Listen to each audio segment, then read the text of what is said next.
Assalamualaikum warahmatullahi wabarakatuh.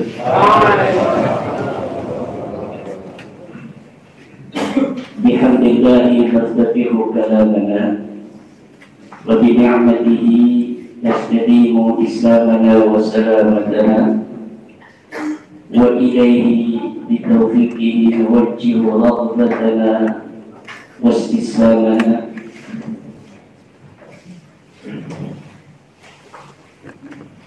La'allahu an yahfadha biman bihi min fudulil batalati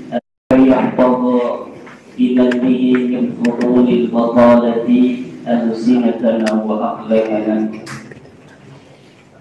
wa yaksila min ghadawatil jahalati wa khabaratil dhalalati arana wa ahlamana wa nas'aluhu an yusalli ala sayyidina wa maulana Muhammadin sallallahu alaihi wa alihi wa sallam nabiyyi alladhi nawwara bi hubbihi qulubana wa shahada bi nurihi afhamana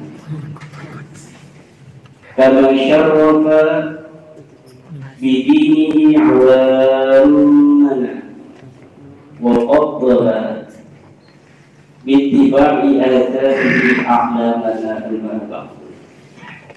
Faqala Allah Ta'ala fil Qur'anil Karim wa biqawlihi yahtadil muhtadun. A'udzu billahi minasy syaithanir rajim. Atii'u Allah wa atii'ur Rasul wa ulil amri minkum. Al-ayat.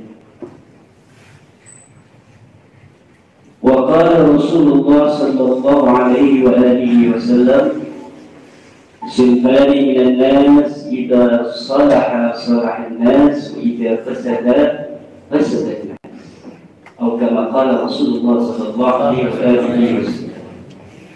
Hadawatil mukarramin khususan ila hadratus syekh pengasuh pondok pesantren Miftahul Huda Raya Mata'allallah biduli hayati Abuya Kiai Haji Su'ada Al-Kia beserta Kiai Fathul Razi dan seluruh ahlul bait dari keluarga besar pengasuh pondok pesantren Miftahul Huda Raya Cilacap.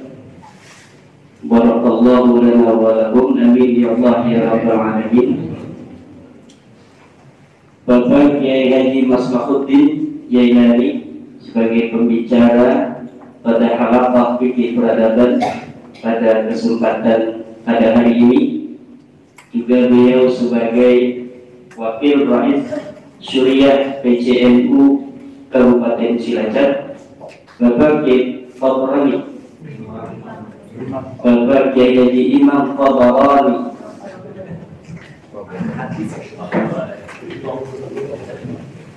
kita tintak Fadrani. Mata Allah biduli hayati, beliau adalah wakil ketua Tanfidiyah PCNU Cilacap merangkap Menteri Agama Cilacap. Warahmatullahi lana wa lakum, amin. Juga sahibul baramij Kiai Haji Abdul Malik Abdul Malik Abdullah. Kami punya ketua halaqah Sultanul Halaqah Ulil Absar Abdullah. Ketua kami sekarang yang lagi menangani 300 titik halaqah, maka kami memberikan julukan kepada beliau Sultanul Halaqah. Juga para aparat pemerintahan yang hadir, mungkin Bapak Camat, Bapak Kepala Desa, atau perwakilan dari Bapak Bupati, Ibu-ibu Camat NU, alhamdulillah Bapak Camat dari NU hadir. Ketua lembaga juga, alhamdulillah. Para Rabi Surya para suriah MWC dari seluruh Kabupaten Cilacap yang hadir, juga muslimat NU, fatayat NU, mungkin dari IPNU dan IPPNU, juga dari Ansor. Alhamdulillah ini lengkap sekali. Jadi walaupun dilaksanakan di pesantren, bukan hanya sivitas akademika pesantren Miftahul Huda yang hadir, tapi se-Kabupaten Cilacap. Nanti resonansi dari fikih peradaban dalam halaqah kali ini akan cepat tersebar ke seluruh Cilacap. Amin. Bapak Ibu hadirin ma'asyiral muslimin rahimakumullah. Halaqah fikih peradaban. Halaqah itu mengaji. Fikih peradaban itu adalah ketika perkembangan manusia secara antropologis sudah menempati sebuah wilayah tertentu. Jadi ada hadari, ada badawi. Orang-orang badawi adalah orang-orang ketika mereka belum mengenal peradaban dan mereka tinggal di suatu tempat, kemudian meninggalkan tempat itu sehingga secara sejarah peradaban mereka tidak bisa dilacak. Itu namanya badawi, orang-orang yang masih belum berperadaban. Kalau di dalam berfikir ada hadari, ada safari. Kalau orang hadari itu orang yang sedang ada di rumah tidak berpergian. Orang safari itu orang yang sedang berpergian. Dari situlah ulama fikih kita mengambil kata hadari, yaitu dari orang-orang yang sudah menetap di suatu lingkungan untuk menjalankan kehidupannya secara turun-temurun. Sedangkan badawi adalah mereka yang tidak menempati sebuah kampung tertentu. Mereka tinggal di suatu wilayah kemudian meninggalkannya ketika produktivitas mereka di dalam wilayah itu sudah tidak bisa lagi. Itu adalah makna daripada hadarah. Fikih hadarah adalah fikih peradaban. Artinya bagaimana manusia secara antropologis menemukan jati dirinya terus meningkat satu waktu demi waktu, dan kemudian dapat ditelaah secara historis bagaimana keadaan zaman-zaman yang mereka lalui. Jadi lacak-lacak dari peradaban mereka itu masih bisa untuk ditemui pada hari ini secara historis. Dan pesantren Miftahul Huda adalah pesantren yang mubarakun, yang menjadi saksi sejarah agenda besar PBNU dalam menyongsong satu abad Nahdlatul Ulama dengan mengadakan agenda fikih peradaban dengan cara halaqah di 300 titik. Pesantren di PBNU itu tercatat 18.000 se-Indonesia. Hanya 250 titik pesantren dan 50 lainnya di tempat-tempat yang bukan pesantren. Di Cilacap itu ada 3 titik. Di Cilacap 3 titik dan satunya adalah di pesantren Miftahul Huda. Moga acara halaqah fikih peradaban hari ini menambah terus semakin berkahnya pondok pesantren Miftahul Huda, keluarga besarnya, anak-anaknya dan turunannya di yaumil qiyamah. Kita berdoa bahwa pondok-pondok pesantren kita, lebih khusus yang hari ini sedang kita jadikan tuan rumah dalam acara ini, terus barokah, berkembang, santri makin banyak, keluarganya sakinah mawaddah warahmah, santri-santrinya jadi ulama-ulama, pemimpin-pemimpin bangsa. Dan tema yang diambil atau yang ditentukan di PBN itu saya nggak tahu, ada yang mengambil tema, ada yang ditentukan. Di Miftahul Huda ini adalah tentang siasat dan kesejahteraan rakyat. Siasat itu makna sederhananya adalah politik. Memang politik atau siasat tidak ada di dalam Al-Quran. Secara spesifik verbal kata siasat itu tidak ada dalam Al-Quran fi'lan wa isman wa masdar wa wasman. Tidak ada kata siasat dan derivasinya yang ada di dalam Al-Quran. Tapi bukan berarti kalimat yang tidak ada di dalam Al-Quran, Al-Quran tidak memiliki perhatian khusus terhadap kalimat itu beserta pengertian dan turunannya. Banyak kalimat di dalam Al-Quran tidak ada secara verbal kalimatnya di dalam Al-Quran, namun Al-Quran memiliki perhatian khusus terhadap pengertian turunannya. Contohnya lafaz fadilah, bukan fadl, tapi fadilah. Lafaz fadilah yang bermakna akhlak itu tidak ada di dalam Al-Quran, tetapi dari awal sampai akhir Al-Quran menganjurkan bagaimana umat Islam untuk meraih fadilah dan bagaimana menghindari fadilah.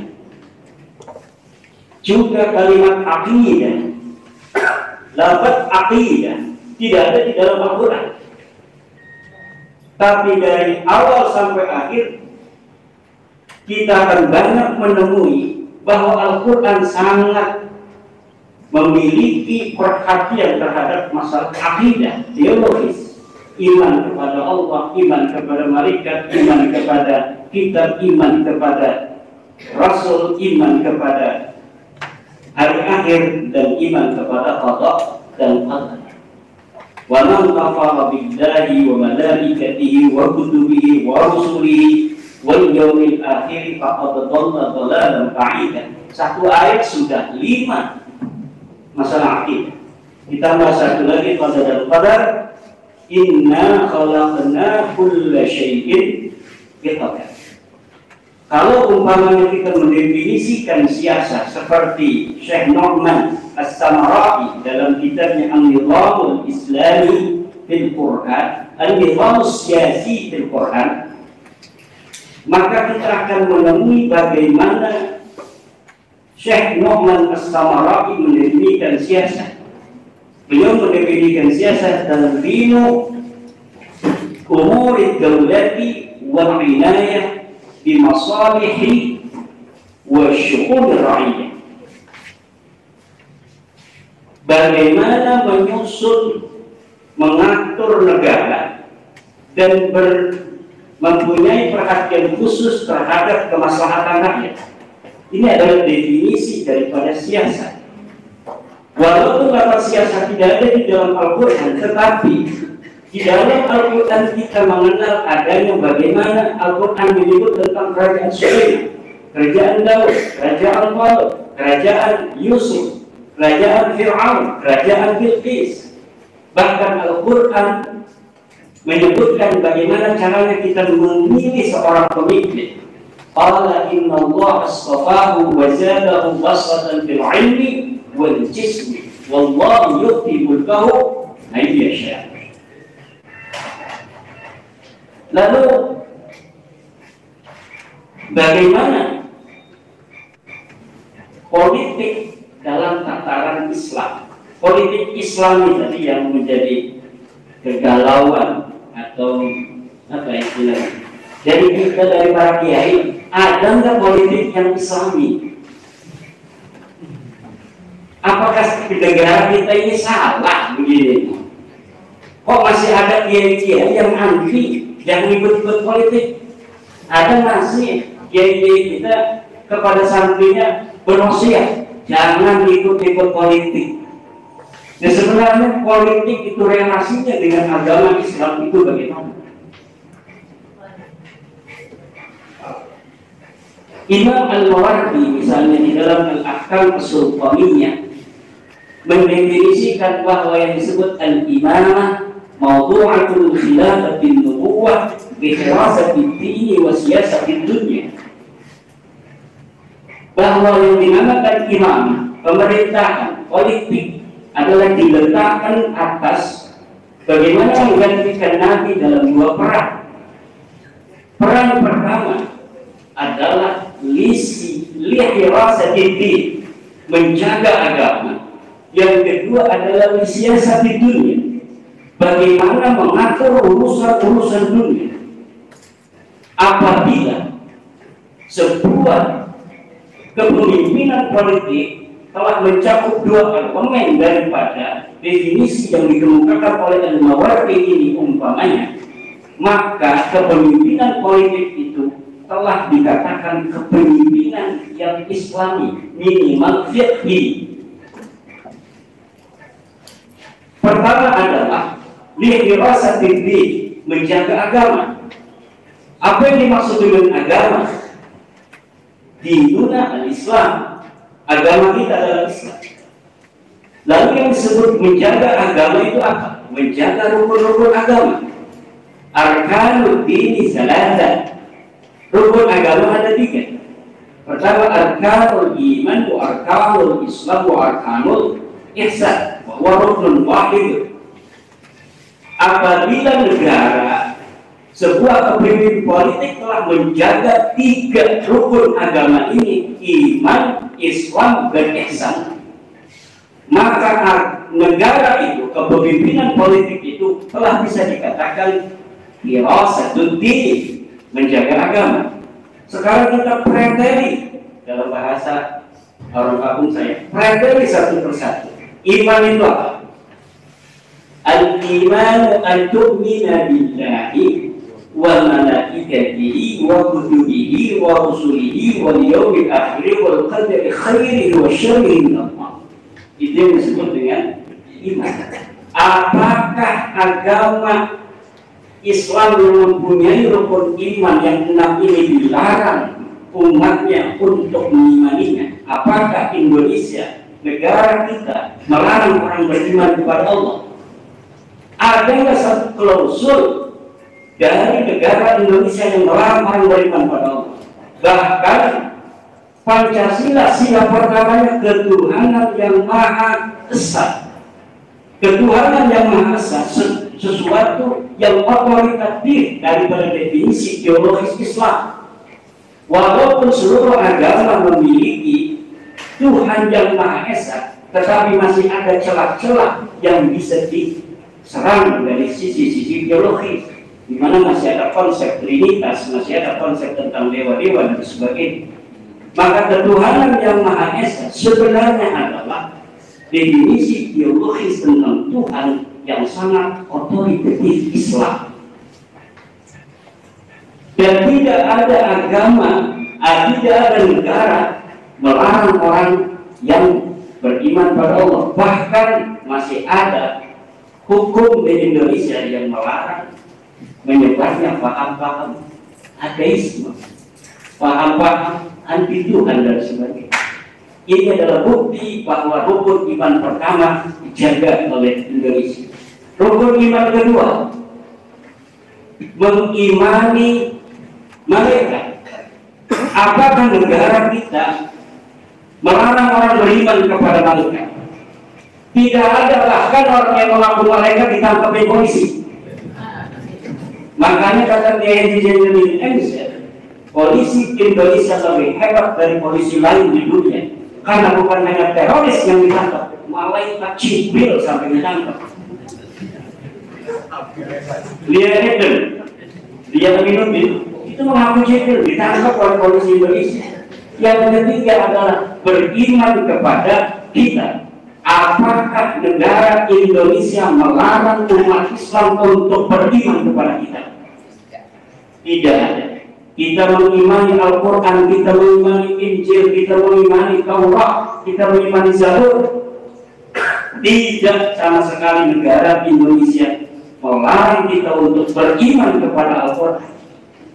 Bahkan sesuatu yang ada di dalam Al-Quran yang bertentangan dengan teologi lain itu dianggap benar dan tidak dihitung sebagai anti terhadap toleransi, karena itu adalah ajaran daripada ajaran Al-Quran, seperti tentang ketuhanan Yesus.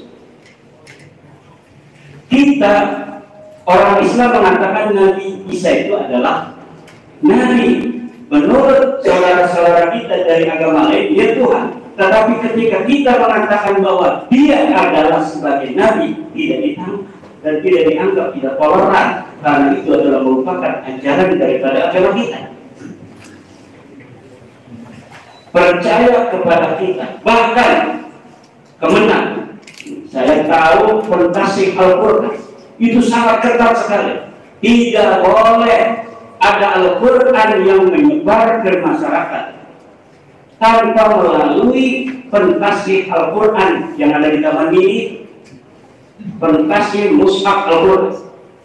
Dan barang siapa yang mencetak dari percetakan manapun Al-Quran yang tidak sesuai dengan pentasih Al-Quran yang ada di kemenang itu, maka bisa dipenjara orang yang sengaja untuk mencetak salah. Ini bukti bahwa negara kita, Indonesia, tidak melarang orang untuk mengimani kitab-kitabnya, tetapi juga bukan hanya itu, bahkan akan menangkap orang yang berani untuk menista kesucian dari kitab suci itu. Jadi membela kitab suci itu kemenang sebenarnya. Membela Al-Quran itu kemenang. Orang yang punya tim pentasih Al-Quran itulah yang membela Al-Quran, bukan membela Al-Quran di jalan-jalan, bela Al-Quran.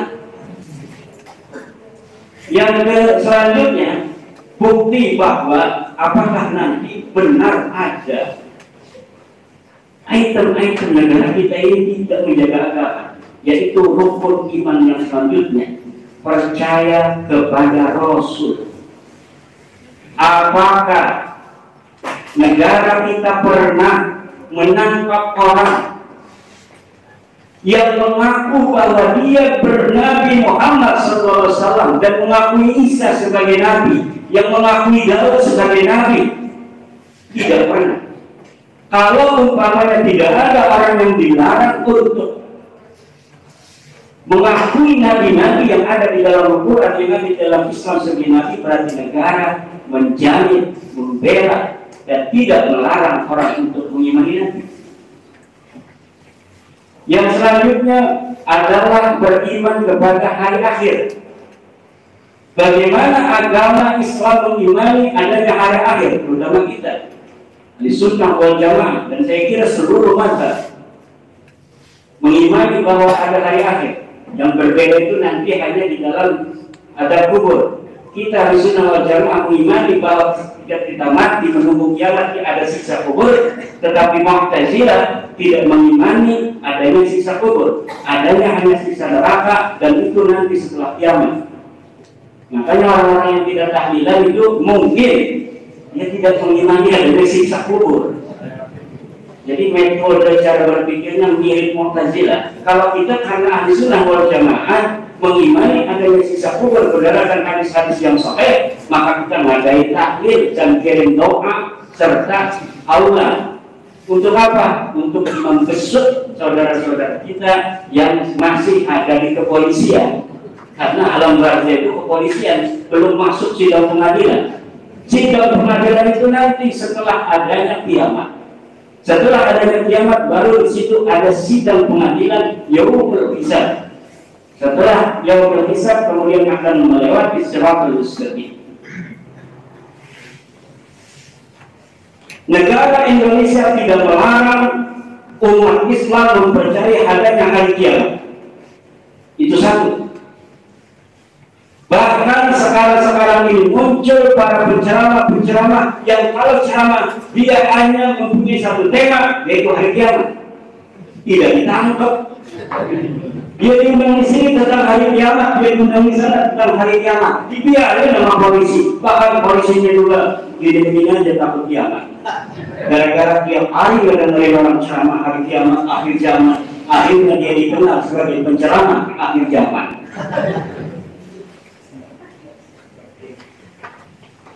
Kalau misalnya dari PCN Cilacap ada yang ceramahnya tentang toharoh, maka dia akan dikenal sebagai penceramah toharoh. Ada yang ceramahnya tentang PKI ada, khususon mubalik ada di Indonesia yang berceramah hanya tentang PKI. Maulid acaranya PKI yang dia terangkan, Mi'raj acaranya PKI yang dia terangkan. Dia sudah khotbahnya PKI. Terakhirnya Atiullah. Polisi biasa-biasa,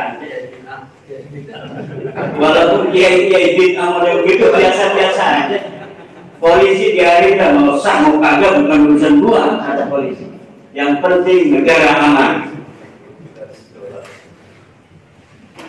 Yang terakhir tentang takdir, apakah negara Indonesia melarang umat Islam untuk bertakbir? Tidak. Bahkan Desi Ratnasari menyanyikan lagu takdir memang kejam tak mengenal perasaan. Dibiarin, gak ditangkap. Desi Ratnasari itu seorang yang muwahhidah, ahli tauhid. Takdir memang kejam tak mengenal perasaan. Betul itu. Cuma mungkin yang gak mau terima.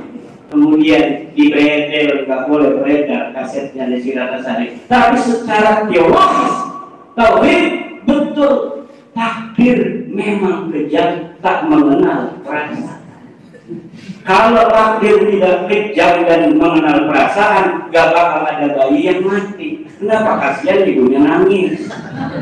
Kalau bapaknya bisa bikin nangis.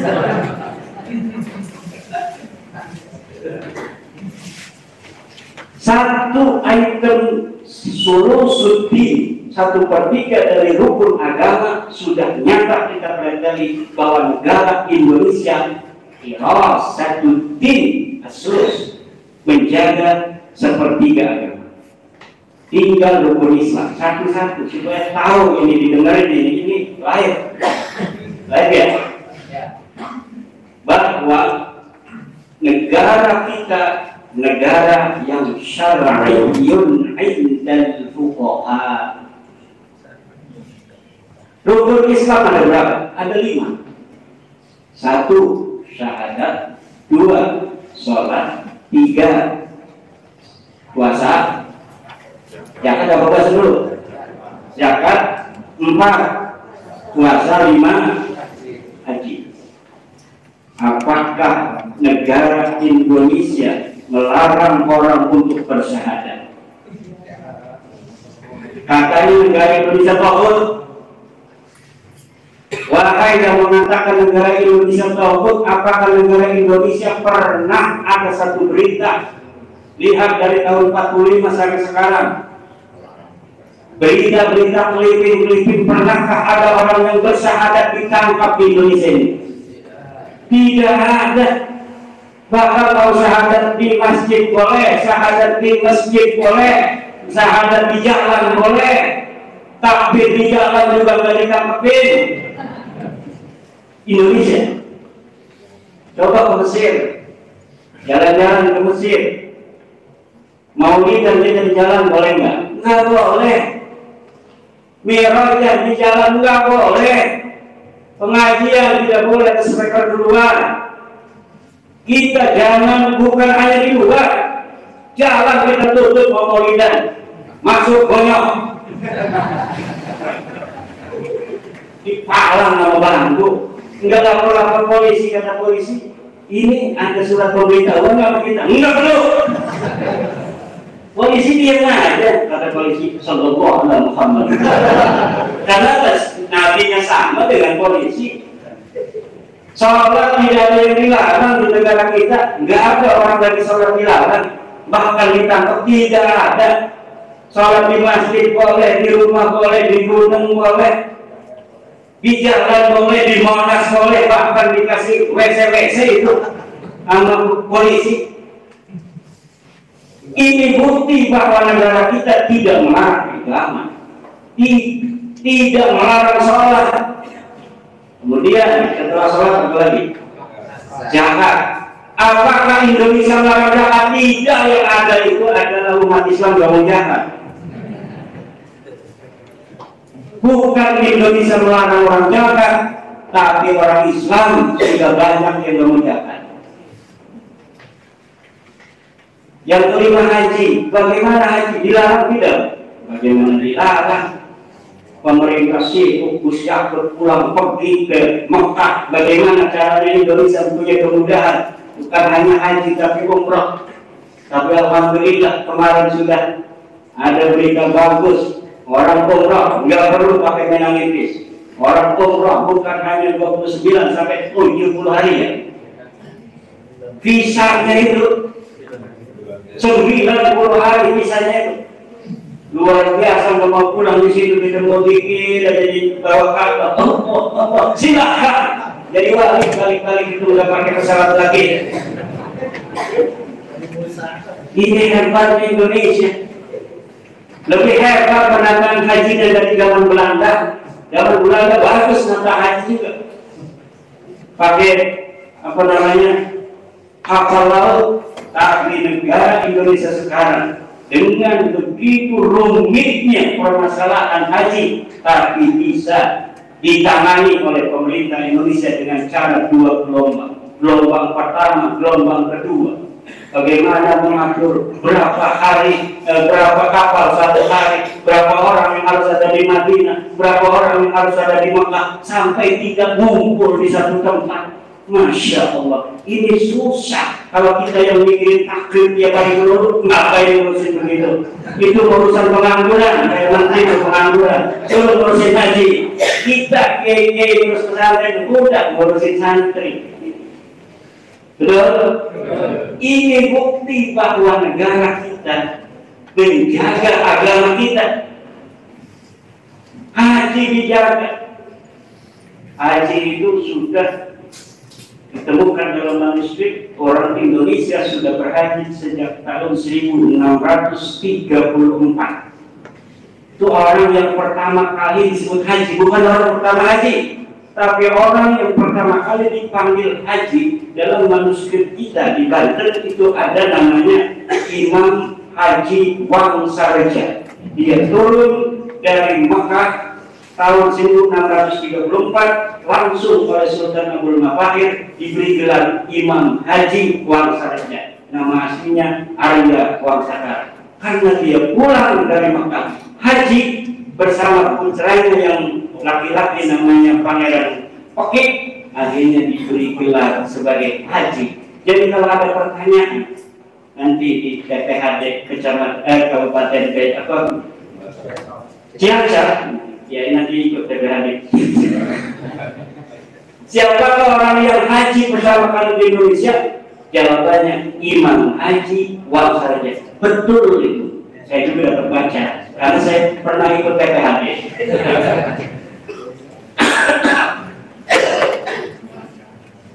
Lalu apakah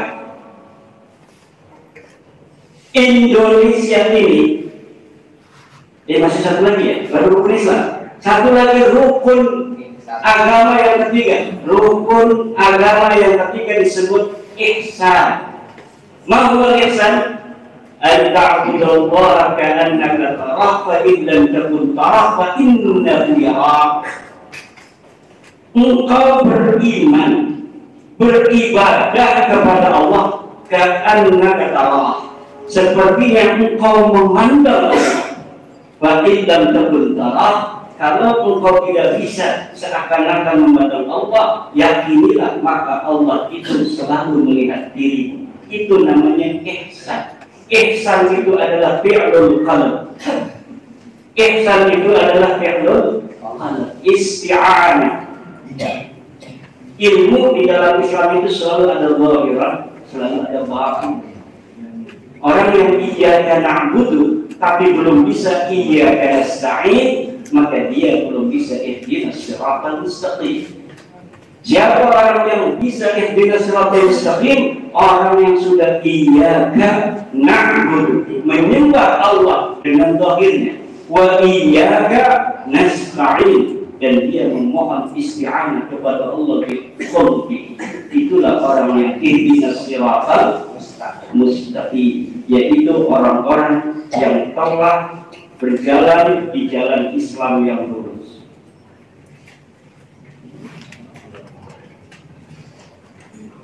Ihsan itu tidak ada sejarah orang bertasawuf, orang berkeyakinan itu dilarang oleh negara Indonesia.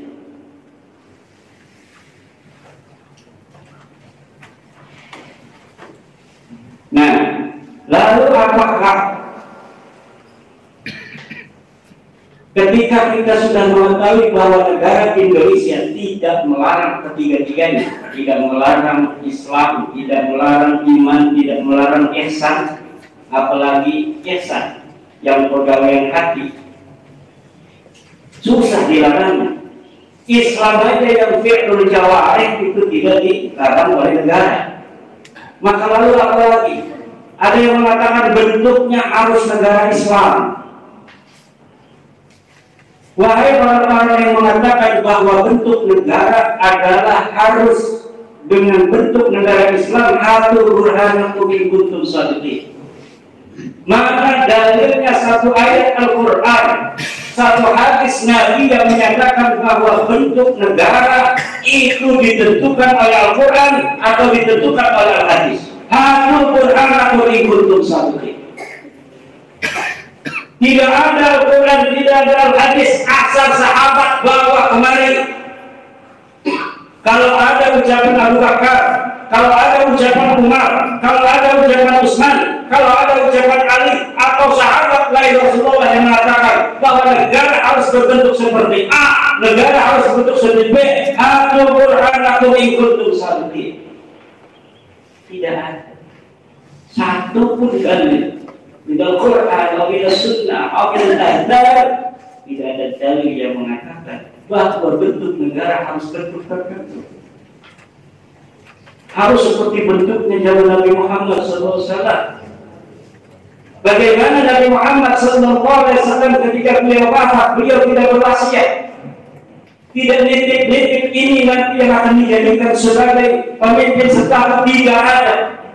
Tapi bagaimana Abu Bakar As-Siddiq radhiyallahu anhu warḍah, ketika mau meninggal dia berwasiat kepada manusia yang ada di dalam Madinah, wahai sahabat-sahabat Nabi, kalau aku mati Umar menggantiku.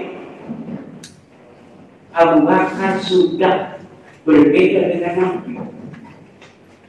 Kalau Abu Bakar tahu bahwa Nabi berwasiat, atau Abu Bakar mendengar Nabi pernah mengatakan bentuk memilih pemimpin seperti A, seperti B, maka Abu Bakar tidak akan berbeda dengan baginda Nabi Muhammad sallallahu alaihi wasallam.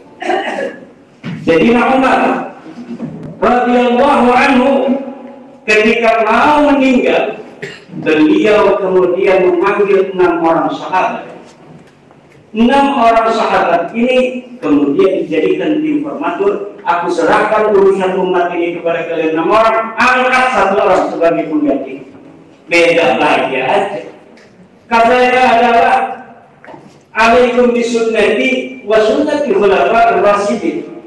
Abu Bakar sudah tidak ikut sunnah Rasulullah mengenai bentuk pemerintahan atau minimal cara mengangkat pemimpin.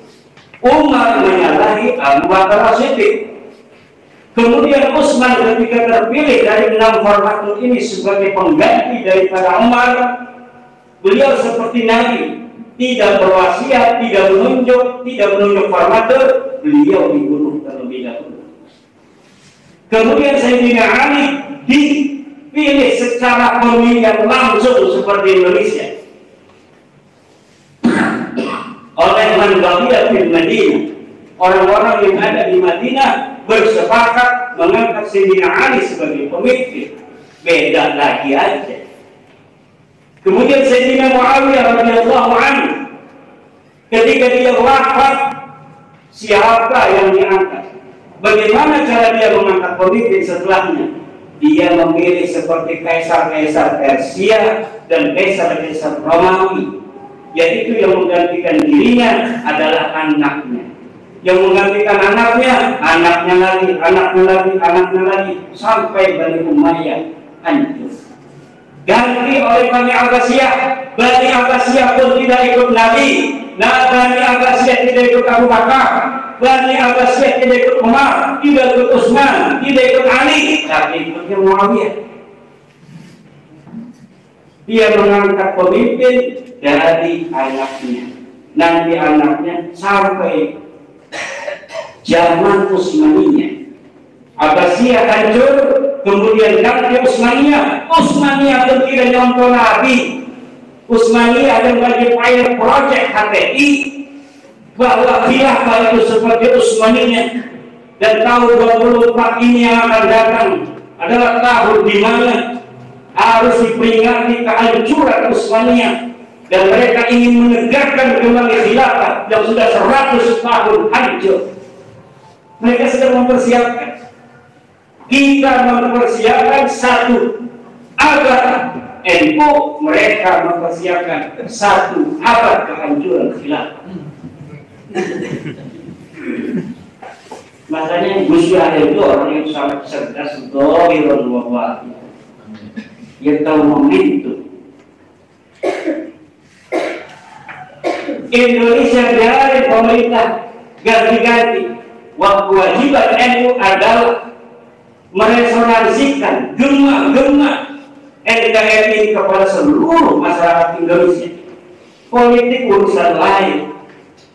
Pemerintah bisa berganti, tapi kalaulah warga bangsa Indonesia semuanya sudah cinta pada NKRI, sangat tajam pun itu gontok-gontokan para politisi, NKRI tetap kuat karena NU telah mewariskan dan meresonansikan roh cinta NKRI kepada seluruh anak negeri.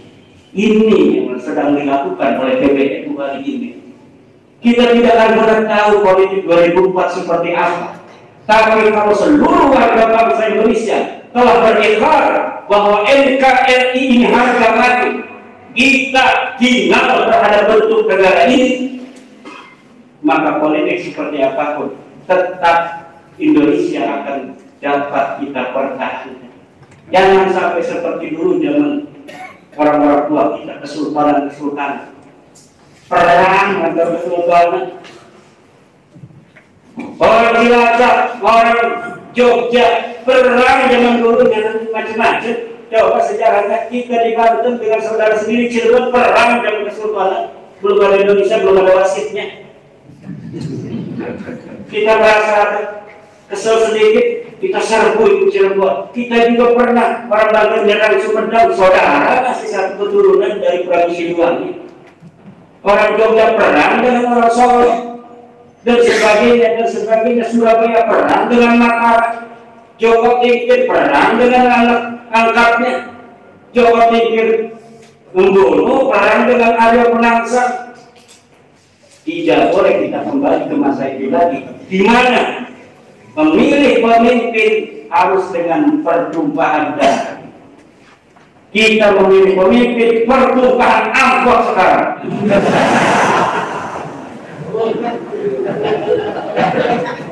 Nanti kalau sudah cerdas mah hilang itu Kiai Hasan.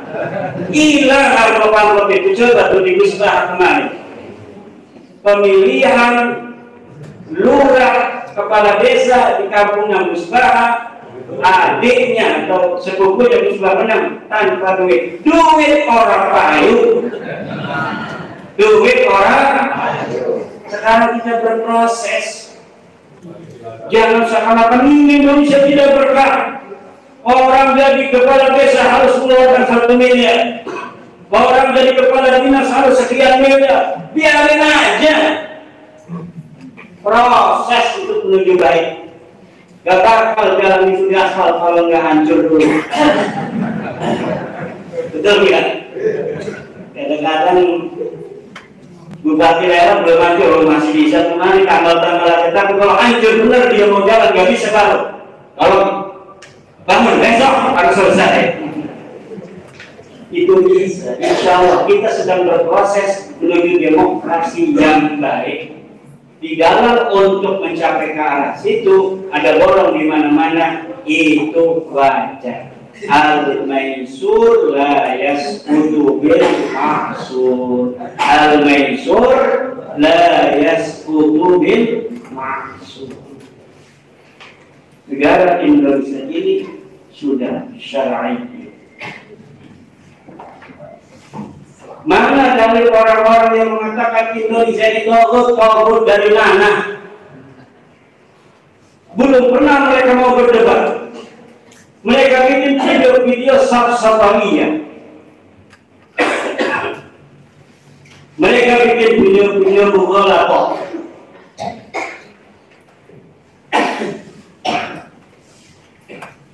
Video-video jalan khawarij muncul lagi. Cuma jalan khawarij nggak ada video.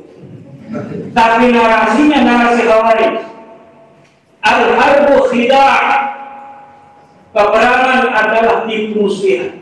Mereka bikin video tipu menipu itu atas nama agama sudah biasa. Karena menurut mereka ini zaman peperangan yang mereka yakini sebagai perjuangan terhadap agama Allah. Karena kekurangan ilmu mereka, seharusnya yang ingin menegakkan syariat Islam sesuai dengan yang mereka inginkan, negara Islam, kiai-kiai NU yang ngajinya Fathul Mu'in, di situ ada Baqarah, di situ ada bab jihad, di situ ada bab hudud. Bukan orang yang ngajinya dari terjemahan mau menegakkan syariat Islam, karena kita tahu maslahat, madarat, mana yang al-aham summal aham, al-anfa' summal anfa', al-adar summal adar. Maka ikuti ulama-ulama amilin yang ngajarin Fathul Qorib, yang ngajarin Fathul Majid, yang ngajarin Sabina. Selamat insya Allah dunia dan akhirat. Tapi kalau kita tertipu oleh satu-satunya ini secara mantik, bagaimana orang-orang ahli filsafat dulu membuat narasi-narasi dusta untuk mempengaruhi masyarakat, sehingga lama-lama kedustaan ini akan diakini sebagai kebenaran karena seringnya kedustaan ini dikatakan. Mereka punya akun 5, satu orang, ada yang 10, tiap hari kerjanya cuma komentar di kolom. Kalau ada video dari sekretariat negara, video Pak Jokowi, mereka masuk semua, mereka hina Pak Jokowi. Itu kerja mereka. Anaknya sudah punya duit, mau semesteran, mereka bilangkan karena anak itu adalah urusan dunia, saya sedang berjihad di jalan Allah. Sampai kemarin ada seorang wanita dari Tanjung Priok mau menerobos kepada presiden. Karena apa? Membawa pistol. Karena mereka terdoktrin oleh Safsataiyah, filsafat kedustaan yang ada sejak zaman Aristoteles, yang kemudian ulama-ulama kita mengkodifikasi sebagai ilmu mantik yang kita pelajari di pesantren As-Sulam Al-Munawwar. Dan saya sudah memberikan syarat terhadap kitab As-Sulam Al-Munawwar dengan judul Ruhul Mantiki di Sulam Al-Munawwar. Kalau ini fikih hadarah, memang saya persembahkan untuk Nahdlatul Ulama yang sedang mempunyai gawe besar bagaimana membentuk peradaban dunia yang harmoni, peradaban dunia yang damai. Ini fikul hadarah, Daurul Jam'iyyati Nahdlatul Ulama fil Hadarah Al-Islamiyah di Indonesia, yahtawi ala bayani manhaji jam'iyyati Nahdlatul Ulama li ijabil hadarah as-silmiyah bi afkarin islamiyyatin wasatiyyatin wa nubdatin ala min tarikh al-hadarah al-islamiyah wa saqafatiha fi Indonesia wa fil alam. Jadi fikih hadarah dipersembahkan untuk halaqah fikih peradaban, dan ada satu lagi yang di-share itu namanya As-Sultanah Al-Fardiyah fi Fiqh Siyasah. Agar kita para kiai-kiai NU, para santri-santri memahami bagaimana politik, baik politik dalam tataran itu teori maupun politik praktis yang ada di Indonesia hari ini. Itu sedikit telah kita terangkan di dalam kitab As-Sultanah Al-Fardiyah fi Fiqh Siyasah. Kembali kepada bentuk negara. Setelah kita mempelajari ulama-ulama Nahdlatul Ulama, mempelajari betulkah ada kewajiban bagi kita untuk membentuk sebuah negara dalam bentuk tertentu? Karena kalau sampai ada, Mbak Hasyim Asy'ari nggak mungkin menerima NKRI. Kalau ada yang qat'i, nggak mungkin. Setelah saya teliti, luar biasa, tidak ada cangkolan yang permanen yang kuat bahwa negara harus seperti ini, harus seperti itu. Tidak. Nabi Muhammad membiarkan, atau agama Islam membiarkan manusia untuk membentuk negara sesuai dengan munasabah zaman dan waktu yang ada di dalam pembahasan fuqaha itu adalah kewajiban mengangkat pemimpin. Jadi memang betul di dalam rumusan-rumusan hukum para fuqaha ada tentang hukum nasbil imam, hukum mengangkat pemimpin. Tetapi yang tidak ada itu adalah kalau pemimpin sudah ada, bentuk negaranya seperti apa. Ini yang tidak dibahas oleh para ulama. Kenapa para ulama tidak membahas? Karena para ulama tahu bahwa bentuk negara Nabi tidak mewajibkan satu bentuk tertentu. Al-Quran dari Al-Fatihah sampai An-Nas tidak ada mengatakan bahwa bentuk negara harus seperti ini. Bagaimanapun bentuk negara itu, kalau sudah memenuhi kriteria dua, itulah bentuk negara Islam. Yang pertama adalah wirasatid din, yang kedua adalah siasatid dunia, menjaga agama dan mengurus urusan dunia. Kalau negara sudah hanya mengurusi dunia, tidak menjaga agama, bahkan orang sholat sudah mau ditangkap, kita bikin negara baru, namanya Indonesia juga. Tapi presidennya kita ambil dari Cilacap, dari Kroya. Tapi nggak mungkin, karena mereka yang sekarang bersama NU ini betul-betul mempunyai perhatian terhadap Indonesia, tahu, dan mereka semuanya orang-orang baik. Bersama NU kita menjaga Indonesia. NU ini berapa jumlahnya? 230 juta dari seluruh muslim. Itu NU-nya 120 juta. Kata siapa? Kalau di buku saya ini masih 118 juta. Tapi buku saya sudah mengitungnya 120 juta. 120 juta. Umat Islam yang ada 230, NU-nya 120, ada 110 juta yang di luar NU. Apakah mereka diormas? Bukan. Yang diormas itu di Muhammadiyah hanya sekitar di bawah 10 juta. Yang lainnya ada yang 2 juta, ada yang setengah juta. Itu yang banyak 50 juta tidak mau masuk ormas. Jadi dari 230 juta umat Islam Indonesia, 120 jutanya Islam, 50 jutanya bukan orang NU, bukan orang Muhammadiyah, bukan HTI, bukan FPI, berarti jumlahnya 170. Sisanya baru dibagi-bagi puluhan ormas yang ada di Indonesia.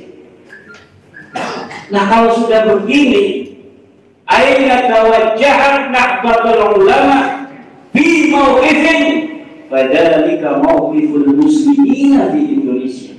Kemana saja NU ini menuju dalam sebuah sikap keagamaan, itu sudah mencerminkan sikap keagamaan seluruh muslimin Indonesia.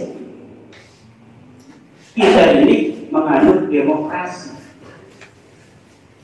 Menganut demokrasi. Dan demokrasi ini itu bukan baru. Jumhuriyah ini bukan baru. Nabi Muhammad sudah tahu jumhuriyah. Kenapa Nabi Muhammad tahu jumhuriyah? Karena Romawi pernah 300 tahun dengan sistem politik republik.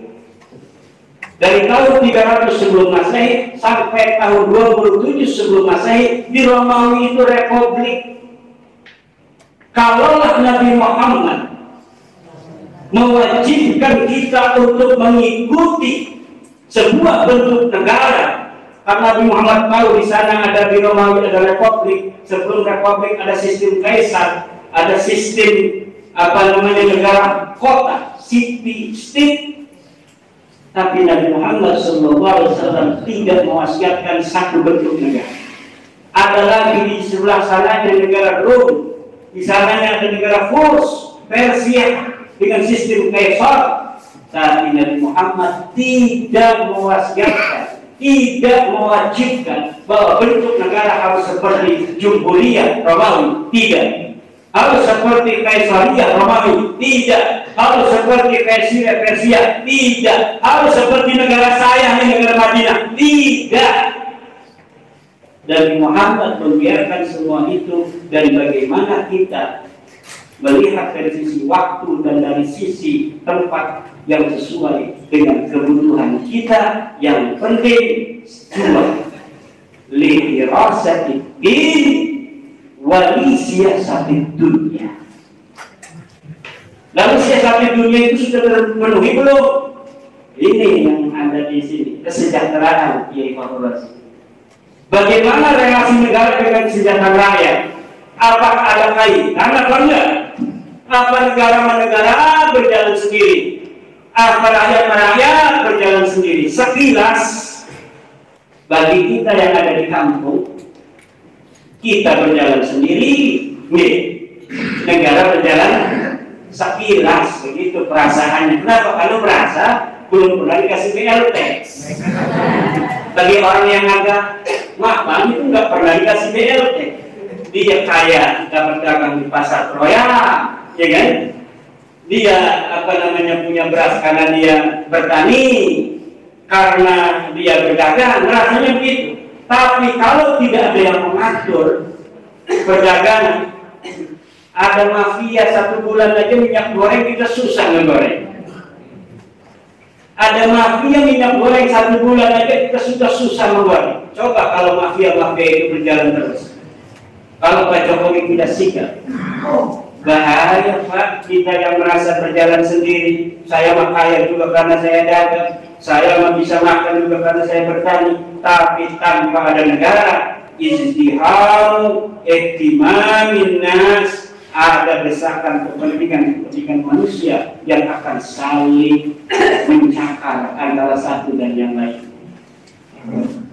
Maka penting mengambil pemimpin yang baik. Penting mengambil pemimpin baik itu bukan pemimpin yang kelihatannya baik, baby fish, bukan. Pemimpin yang baik adalah pemimpin yang qawi, yang Abu Dzar, ya Rasul, saya juga boleh kalau mau diangkat gubernur di mana aja.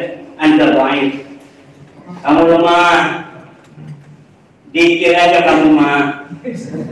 Abu Dzar suruh dikir aja mau Rasul, kenapa lemah? Seorang pemimpin kadang-kadang harus lemes. Kalau misalnya ada bandar narkoba yang harus dihukum mati, itu dia diberikan hak untuk meminta gerasi kepada presiden. Kalau presidennya ahli pemilu, kira-kira nggak ada yang dibunuh itu. Allah maha pengampun apalagi saya. Jangan kemudian nanti tidak ada orang-orang itu yang jerak. Pak Jokowi kelihatannya lemas, betul nggak? Gini kan begitu. Tapi bandar narkoba dieksekusi, minta gerasi, tidak mau. Kalau kiai kasihan, nangis kan kiai. Kalau ketika ada yang minta gerasi nggak dikasih, malam-malamnya nggak bisa tidur, salat 1000 rakaat. Itu kata Nabi, doib hatinya untuk mengurus umat itu. Udah jadi wali dan konon. Gak usah jadi bupati. Bupati itu ada pajak miras segala macam, gimana nanti? Harap ini harap. Kalau misalnya nggak dipegang, di mana kan untuk pembangunan? Kalau dipegang haram, nanti gajinya kita kasih pada anak istri kita. Udah yang doib itu jadi wali aja. Bikin logo dari milik, bikin tasbih 5 jadi 1. Udah yang gitu-gitu. Dari zaman dulu sudah ada itu. Buyutnya Gus Dur itu Pangeran Gunawan, kenapa dia itu nggak kuat jadi raja? Dia harusnya jadi raja menggantikan Joko Tingkir, tapi karena dia itu sifatnya wali, akhirnya dia enggak, saya nggak usah jadi raja, pikir aja. Yang jadi raja Sutowijoyo, anak angkatnya Joko Tingkit, Danang Sutowijoyo.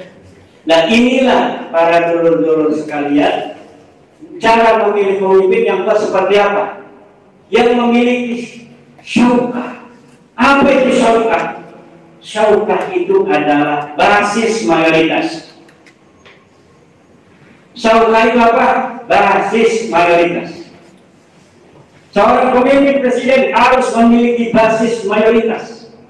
Di parlemen dia harus basis mayoritas. Kalau dia tidak memiliki basis mayoritas, maka akan diakhiri, akan dipermainkan oleh orang-orang DPR yang lainnya karena mereka yang menjadi mayoritas. Kemudian basis mayoritas dari sisi agama kuat nanti. Basis mayoritas Indonesia dari sisi agama Islam, maka presiden harus Islam. Kalau mau kuat, haram tidak kalau memilih kafir, itu beda lagi bakso nasalirnya. Saya di LBM PBN itu masuknya coba LBM PBN itu nanti akan bahas. Tapi ini malah dari sisi politik yang kuat itu adalah yang memiliki basis mayoritas. Basis mayoritas agama adalah Islam. Basis mayoritas suku dia harus Jawa. Kalau mau kuat para pemimpin Indonesia, ini bukan dari sisi hukum Islam ya, dari sisi hukum politik basis kekuatan dia harus Jawa dan Islam dan harus NU. Ya kan NU mewakil aja udah, walaupun gak ada restu yang udah NU.